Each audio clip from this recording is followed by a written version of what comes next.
In Chapter 10, we take a look at the molecular biology of the gene.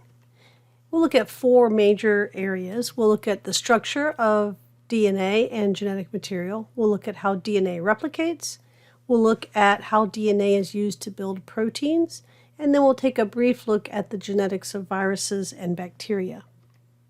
So first, let's take a look at the structure of the genetic material. What we will be looking at here is the more traditional view of DNA. There are many more forms of DNA than what we will talk about here. So there's some with triple helices and quadruple helices. There's different structures of DNA. We will talk about the most conventional structure, but I just want you to know that there are others out there. Early in the 20th century, the molecular basis of inheritance was totally unknown. In 1928, Frederick Griffith did an important experiment that showed that there was a molecule that was passed from one cell to another that was the foundation of this hereditary information. He took pathogenic bacteria, that means they're disease-causing, they actually cause these mice to die. He took these bacteria and he heat killed them. The bacterial cells themselves were dead, but he took the debris from these dead bacterial cells and he mixed it with a live culture of normal bacteria. These were harmless bacteria that he mixed them with. When he mixed this dead material with this harmless bacteria, the formerly harmless bacteria became pathogenic. It was picking up something from this formerly alive cell, causing it to become pathogenic itself. The other thing he found was that of these ones that had what we call transformed, is the term we use for it now, had transformed to become pathogenic. All of those individuals, their descendants had this feature as well. They were pathogenic. Normal bacterial cells were picking something up from dead cells, transforming them into become pathogenic, and then all of their descendants from that point were also pathogenic. After that, Hershey and Chase performed an experiment where they were trying to isolate what was this transforming principle. What is it that went from this dead mixture of cells into these normal cells that made them become pathogenic? And they called it the transforming principle. What was the transforming principle? And we're really looking at what is the molecular basis. A phage is a virus that infects bacteria. Sometimes we call it a bacteriophage or just a phage for short. Hershey and Chase showed that these phages reprogram the bacterial cells to produce phage. So the virus infects the bacteria, causing the bacterial cell to make viral particles. And they do that by injecting their DNA. This is a diagram of a virus. We see its DNA here. This virus is going to come up to this bacterial cell, connect to it, and then it's going to inject that DNA into the bacterial cell. And now this bacterial cell will take that DNA and then use it to make more of these viruses. So it's kind of like a parasite getting in there and then just taking over the machinery of the cell to make more parasites. Now, at this point, we didn't really know that it was DNA. We didn't know what was being injected. We just knew that something was going in and it was causing this bacteria to become different. Hershey and Chase set up an experiment so they could determine what type of molecule was being injected. And whatever this molecule is that's being injected, that's the hereditary molecule. Now, at the time, they thought that it was either going to be protein or nucleic acid. And everybody was sort of betting on protein because protein has 20 different amino acids and there's a lot of variability in the shape of it. Most people at the time thought that it was probably going to be protein. In 1953, Alfred Hershey and Martha Chase confirmed DNA's preeminent role in genetics by demonstrating that DNA is the genetic material of a virus called phage T2. The phage, which infects E. coli, consists of a head, sheath, tail, and base plate made of different proteins. DNA is packaged within the head of the virus. When T2 comes in contact with E. coli, the phage attaches to the bacterium by its tail. Next, the phage injects genetic material into the cell. The genetic material directs bacterial enzymes to produce viral offspring. When the life cycle is complete, 100 to 200 progeny phages have been assembled inside each bacterium. The bacterium breaks open, or lyses, and the phages are released. Since T2 consists of only DNA and protein, Hershey and Chase reasoned that the genetic material must be one of the two components, so they designed an experiment to determine which it is. For their experiment, the scientists prepared T2 phages that either had radioactive DNA or radioactive proteins. To make the components radioactive, Hershey and Chase infected E. coli with T2 and grew the bacterial cells in two different culture media, one containing the radioactive isotope phosphorus-32 and the other containing the radioactive isotope sulfur-35. All the phages released from the bacteria grown in the phosphorus-32 medium had radioactively labeled DNA, while all the phages released from the bacteria grown in the sulfur-35 medium had radioactively labeled proteins.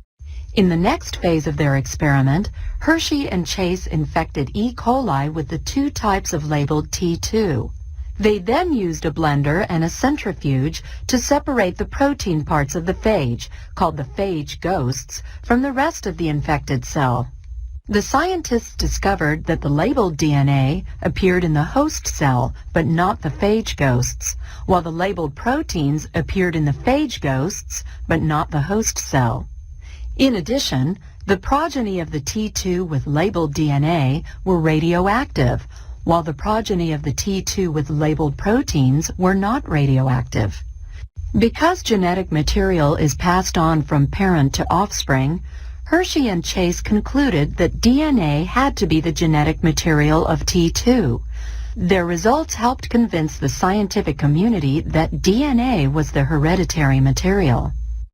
Now, we don't need to worry about the details of this experiment, but what I want to point out here is they essentially did two things. They, up at the top here, they took and radioactively labeled protein.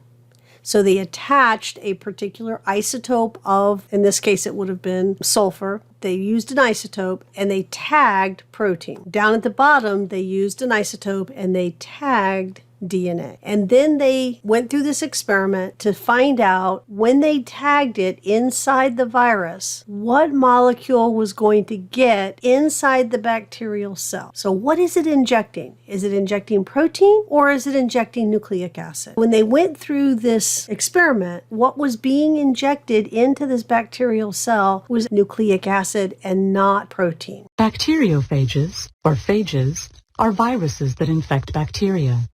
This is a T2 phage, which consists of DNA inside a protein coat. The reproductive cycle of the T2 phage begins when the tail fibers of the phage stick to the receptor sites on the surface of a host bacterium, such as E. coli. The phage injects its DNA into the host cell, leaving the empty protein coat outside.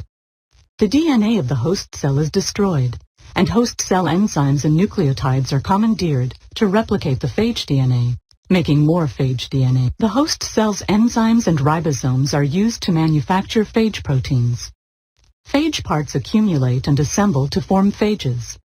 A phage enzyme digests the bacterial cell wall and the cell ruptures, or lyses. As many as 200 phages spill out. Each of them may go on to infect another cell. This diagram summarizes the reproductive cycle of bacteriophage T2. We know that it's nucleic acid that's the hereditary molecule, so let's take a look at the structure of these nucleic acids. We have two major types of nucleic acids, DNA and RNA. They consist of a long chain. This is a double-stranded molecule. The building blocks that make this up, remember we talked before about large molecules being polymers made up of these individual little units called monomers. The building blocks in nucleic acids are called nucleotides. So the little building blocks that we're going to hook together are nucleotides. Each one of these strands is called a polynucleotide because it's got many nucleotides in it. And then if it's a double-stranded DNA molecule, we take two polynucleotide chains and then we hook those together. So let's take a look at what those nucleotides look like. A nucleotide is composed of a nitrogenous base. We see this right here in the green. A 5-carbon sugar, We see that here in blue, and a phosphate group we see over here in yellow. This represents one nucleotide. The different nucleotides will vary depending on what is sitting here. So this nitrogenous base can be different for the different nucleotides. But these are the basic building of a nucleotide. Now, how do we connect those to one another? Those nucleotides are interconnected, just like we popped little amino acids together to make our protein chain. We're going to pop nucleotides together to make a polynucleotide chain. This is the sugar, this is the phosphate, then there's a sugar and a phosphate, and a sugar and a phosphate. So the backbone of this molecule, this one strand, just imagine we're just looking at one strand for right now. We have a strand here, and it's alternating sugar, phosphate, and then hanging off the strand, sort of poking towards the inside here, are those nitrogenous bases. It's the sugar bonded to the phosphate, that covalent bond that occurs between those, that hooks those together. Each one of those nucleotides can have one of four possible bases. It can have an A for adenine, C for cytosine, T for thymine, or G for guanine, if this is DNA. So in DNA, we have four possible bases, A, C, T, and G. So remember, we have two different types of nucleic acids. We have DNA and we have RNA.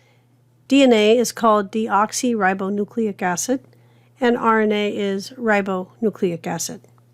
The sugar is different. We have deoxyribose as the sugar for DNA and ribose as the sugar for RNA. Another difference is where they're located. The DNA is located exclusively in the nuclei if it's a eukaryotic cell, and the RNA moves between the nucleus and cytoplasm in a eukaryotic cell. The nitrogenous bases we saw a minute ago in our DNA molecule were A, G, C, and T.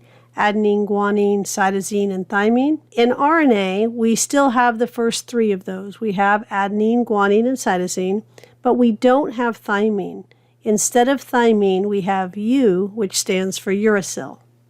This shows us what these bases look like. Up at the top here, we see purines, which are double ring structures. You see the two rings here. And then down at the bottom, these are the pyrimidines. They are single ring structures. This shows us this double-stranded molecule. Here we have one polynucleotide chain in blue, and then we have another one here in gray. We see that those sugar phosphates are alternating along that, what we call the uprights, or the backbone of the molecule. And then we see the nitrogenous bases pointing inward. If you could imagine flattening this molecule out, it would look sort of like a ladder. And the sugars and the phosphates represent the upright part of the ladder. And then the rungs of the ladder are formed by these two nitrogenous bases that interconnect with one another. That interconnection right there is a hydrogen bond. So this A, hydrogen bonds with that T, and that forms that cross-linking between those two polynucleotide chains. We also see over here the major difference between DNA and RNA. The sugar is different, deoxyribose versus ribose,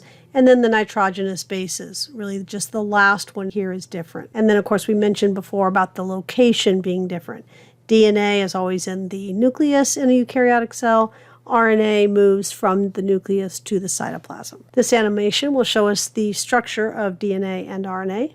DNA and RNA are nucleic acids, polymers made of subunits called nucleotides. One difference between DNA and RNA is the type of sugar their nucleotides contain. DNA contains the sugar deoxyribose, while RNA contains the sugar ribose. Ribose has one more oxygen atom than deoxyribose. DNA and RNA are each composed of four different nucleotides, which differ in their nitrogenous bases. Three of the four bases are the same in DNA and RNA: adenine, guanine, and cytosine. The fourth base in DNA is thymine. In RNA, it is uracil. The nitrogenous bases guanine and adenine each have two linked rings of atoms. They are called purines. Cytosine, thymine, and uracil each have a single ring, and these three bases are called pyrimidines. For convenience, the carbon atoms in a nucleotide sugars are numbered, beginning with the carbon atom bonded to the nitrogenous base, moving around the ring, and up to the carbon that is bonded to the phosphate group. The 1' carbon is bonded to the nitrogenous base, the 3' carbon to the next nucleotide, and the 5' carbon to the phosphate group. DNA and RNA are polynucleotides, long chains of nucleotides. Polynucleotides are always assembled in the 5' to 3' direction.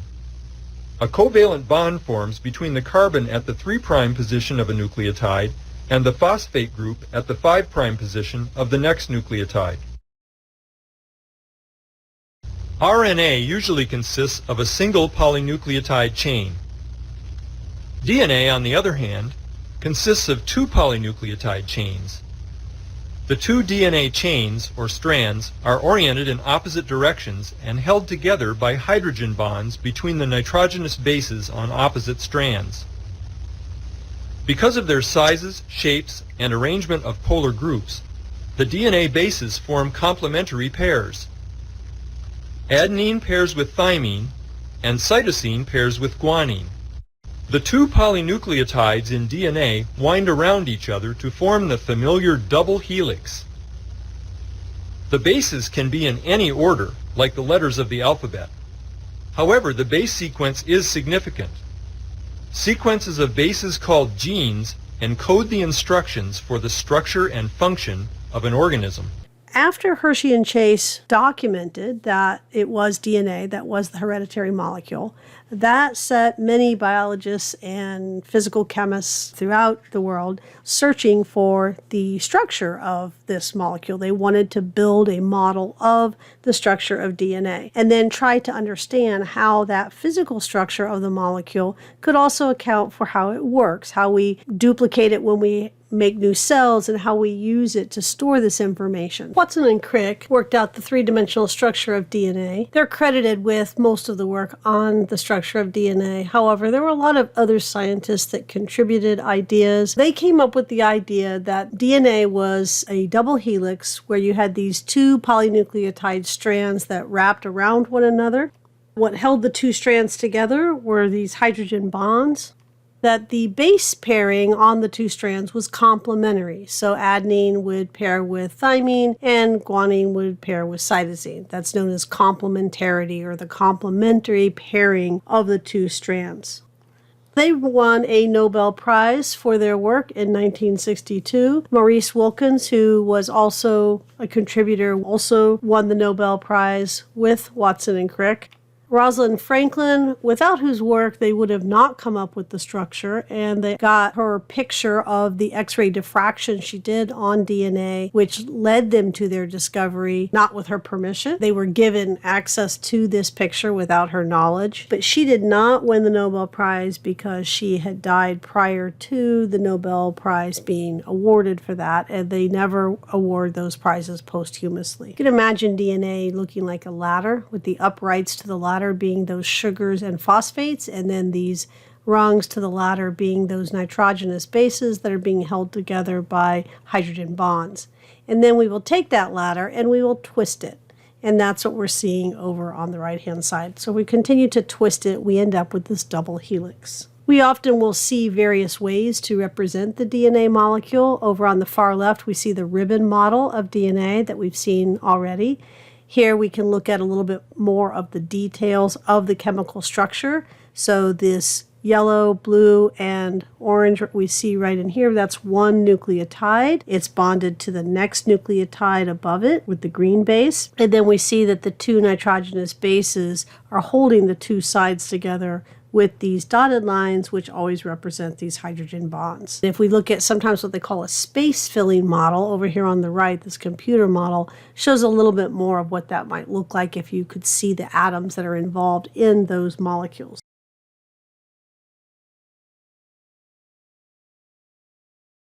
Do you recognize this molecule? This is DNA, or deoxyribonucleic acid. By the end of this video, you will be able to identify the key structural features of DNA, as well as describe the importance of those features for function. During this video, we will look at different representations of the DNA molecule to better view certain details, but all views represent this same structure. Inside the cell, you will most commonly find double-stranded DNA, in which 2 strands intertwine to form a double helix. The most common form of the DNA double helix, which is what we will discuss here, is also called B-form DNA. Now, let's move to a more simplified representation of DNA to discuss the details. We can unwind the double helix like this, so that we can see the chemical structure inside. Each strand is a polynucleotide, meaning the strand is made up of many individual units called nucleotides. A nucleotide has three components: the 5-carbon sugar, a phosphate group, and one of 4 possible nitrogenous bases: adenine, guanine, thymine, and cytosine. The nitrogenous base is always attached at the 1' carbon of the sugar. If we count from there, we can see that there is a phosphate between the 5' carbon of one sugar and the 3' carbon of the neighboring sugar. The sugar is called deoxyribose because it is missing a hydroxyl group at the 2' carbon, which is present in ribose. Because of this, nucleotides in DNA, deoxyribonucleic acid, are called deoxynucleotides. Nucleotides attach to each other in the DNA strand by phosphodiester bonds. The phosphate group of one nucleotide binds to the 3' oxygen of the neighboring nucleotide. Thus, we can see that the sugars and phosphate groups make up the DNA backbone. The carbon numbering is key to describing the directionality of the DNA strand, 5' to 3'. Looking within the sugars, there is an intrinsic orientation difference between the two strands. On the top strand, you can see that the 5' carbon of each sugar is on the left, and the 3' carbon is on the right. The opposite is true for the bottom strand. Reading left to right, that makes the top strand orientation 5' to 3', and the bottom strand orientation 3' to 5'. These strands are also sometimes called Watson and Crick. Keep in mind that this double-stranded DNA is still a double helix, and we have simplified the representation by flattening and unwinding the helix here to better see the atomic structure. Although the nucleotides come together through covalent bonds in the backbone, the two DNA strands interact through non-covalent hydrogen bonds between the bases. Each base forms multiple hydrogen bonds with its complementary base on the opposite strand. Bound together by hydrogen bonds, each unit is called a base pair. The hydrogen bonding contributes to the specificity of base pairing.